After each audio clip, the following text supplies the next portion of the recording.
Item ಯಾವುದೇ ಇರಲಿ try ಮಾಡಿ ಆಚಿ ಚಿಕನ್ ಮಸಾಲಾ. ನೀಟ್ ಅಕ್ರಮಕ್ಕೆ ದೇಶದಾದ್ಯಂತ ಮೂವರು ಬಲಿಯಾಗಿದ್ದಾರೆ. ಆತ್ಮಹತ್ಯೆಗೆ ಶರಣಾದಂತ ಮೂವರು ಪರೀಕ್ಷಾರ್ಥಿಗಳು ಉತ್ತರ ಪ್ರದೇಶ, ದೆಹಲಿ ಮತ್ತು ರಾಜಸ್ಥಾನದಲ್ಲಿ ಆತ್ಮಹತ್ಯೆ ಮಾಡಿಕೊಂಡಿದ್ದಾರೆ.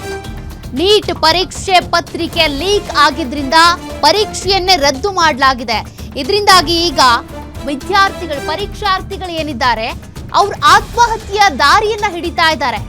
ಮೂವರು ಪರೀಕ್ಷಾರ್ಥಿಗಳು ಉತ್ತರ ಪ್ರದೇಶ, ದೆಹಲಿ ಮತ್ತು ರಾಜಸ್ಥಾನದಲ್ಲಿ ಆತ್ಮಹತ್ಯೆ ಮಾಡ್ಕೊಂಡು ಬಿಟ್ಟಿದ್ದಾರೆ.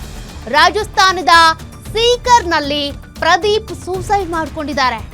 650 ಅಂಕ ಬರುವ ನಿರೀಕ್ಷೆಯಲ್ಲಿದ್ದಂತ ಪ್ರದೀಪ್ ಎಕ್ಸಾಮ್ನ ಬಹಳ ಚೆನ್ನಾಗಿ ಬರೆದಿದ್ದಂತ ಪರೀಕ್ಷಾರ್ಥಿ ಇನ್ನು ನೀಟ್ ಎಕ್ಸಾಮ್ ಮುಂದೂಡಿದ್ದಕ್ಕೆ ನೇಣಿಗೆ ಶರಣು. ದೆಹಲಿಯಲ್ಲಿ 20 ವರ್ಷದ ರಿಂಕು ಶರ್ಮಾ ಆತ್ಮಹತ್ಯೆ ಮಾಡಿಕೊಂಡಿರೋದು. ಎಕ್ಸಾಮ್ ರದ್ದಾಗಿದ್ದಕ್ಕೆ ನೊಂದು ಹೋಗಿದ್ದಂತ ವಿದ್ಯಾರ್ಥಿನಿ ಆತ್ಮಹತ್ಯೆಗೆ ಶರಣಾಗಿರೋದು. ಇನ್ನು ಉತ್ತರ ಪ್ರದೇಶದಲ್ಲಿ 21 ವರ್ಷದ ರಿತಿಕಾ ಶರ್ಮಾ ಆತ್ಮಹತ್ಯೆ ಮಾಡಿಕೊಂಡಿರೋದು. ಈಗ ನೀಟ್ ಎಕ್ಸಾಮ್ ರದ್ದಾಗಿ ಮತ್ತೆ ಎಕ್ಸಾಮ್ ಅನ್ನ ನಿಗದಿ ಮಾಡಲಾಗಿದೆ. ಇದರಿಂದಾಗಿ ಮನನೊಂದ ವಿದ್ಯಾರ್ಥಿಗಳು ಈಗ ಎಕ್ಸಾಮ್ ಬರ್ದಿದ್ವಿ, ನಾವು ಔಟ್ ಅಂಕವನ್ನ ಪಡ್ಕೊಳ್ಬೇಕು ಅನ್ಕೊಂಡಿದ್ವಿ, ಅಥವಾ ಇಷ್ಟು ಅಂಕಗಳು ಬಂದೇ ಬರುತ್ತೆ ಅನ್ಕೊಂಡಿದ್ವಿ, ಆದ್ರೆ ಎಕ್ಸಾಮ್ ರದ್ದಾಗಿದೆ, ಮತ್ತೆ ಎಕ್ಸಾಮ್ ಬರಿಬೇಕು ಅಂದ್ರೆ ಕಷ್ಟ. ಆ ರೀತಿ ಮನನೊಂದಂತವ್ರು ಈ ರೀತಿ ಸೂಸೈಡ್ ಮಾಡ್ಕೊಂಡು ಬಿಟ್ಟಿದ್ದಾರೆ. ಬಟ್ ಇದ್ಯಾವುದನ್ನು ಕೂಡ ದಯವಿಟ್ಟು ಎಕ್ಸಾಂಪಲ್ ಆಗಿ ತೆಗೆದುಕೊಳ್ಳೋದಕ್ಕೆ ಹೋಗಬೇಡಿ. ಈಗ 22 ಲಕ್ಷಕ್ಕೂ ಹೆಚ್ಚು ವಿದ್ಯಾರ್ಥಿಗಳು ಎಕ್ಸಾಮ್ ಬರ್ತಿದ್ರು.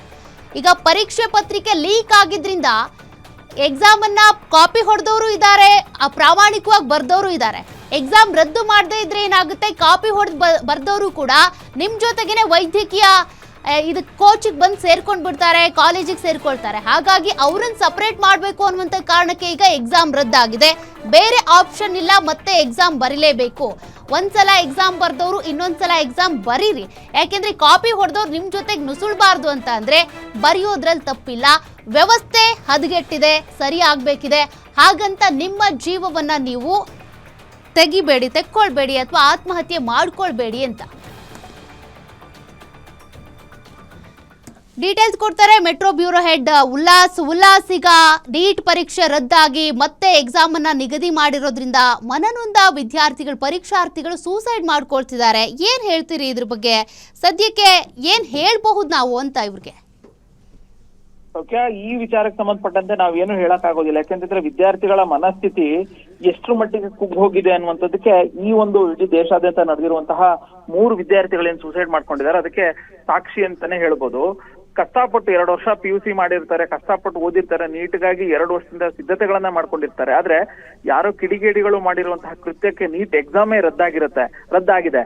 ಅಂದ್ರೆ ಒಂದು ಪರೀಕ್ಷೆ ಬಂದಾಗ ಅವ್ರು ಎಷ್ಟು ಕಷ್ಟಪಟ್ಟು ಓದಿರ್ತಾರೆ, ಈ ಒಂದು ಎಕ್ಸಾಮೇ ನನ್ನ ಜೀವನದ ಲೈಫ್ ನ ಟರ್ನ್ ಮಾಡುತ್ತೆ ಅನ್ನುವಂತ ಒಂದು ಸಾಕಷ್ಟು ನಿರೀಕ್ಷೆಗಳನ್ನ ಇಟ್ಕೊಂಡಿರುವಂತಹ ವಿದ್ಯಾರ್ಥಿಗಳಿಗೆ ನೀಟ್ ಎಕ್ಸಾಮ್ ಅನ್ನ ಕ್ಯಾನ್ಸಲ್ ಮಾಡಿರುವಂತದ್ದು ಒಂದ್ ರೀತಿ ಆಘಾತ ಆಗಿದೆ. ಸೊ ಇದರಿಂದ ಮನನೊಂದು ಅವರು ಸೂಸೈಡ್ ಮಾಡ್ಕೊಂಡಿದ್ದಾರೆ. ಅಂದ್ರೆ ದೇಶದ 3 ಕಡೆಗಳಲ್ಲಿ ಈ ರೀತಿಯಾದಂತಹ ಒಂದು ದುರ್ಘಟನೆ, ಉತ್ತರ ಪ್ರದೇಶ ಆಗಿರ್ಬೋದು, ದೆಹಲಿ ಮತ್ತೆ ರಾಜಸ್ಥಾನದಲ್ಲಿ ಸೂಸೈಡ್ ಗಳನ್ನ ವಿದ್ಯಾರ್ಥಿಗಳು ಮಾಡ್ಕೊಂಡಿದ್ದಾರೆ.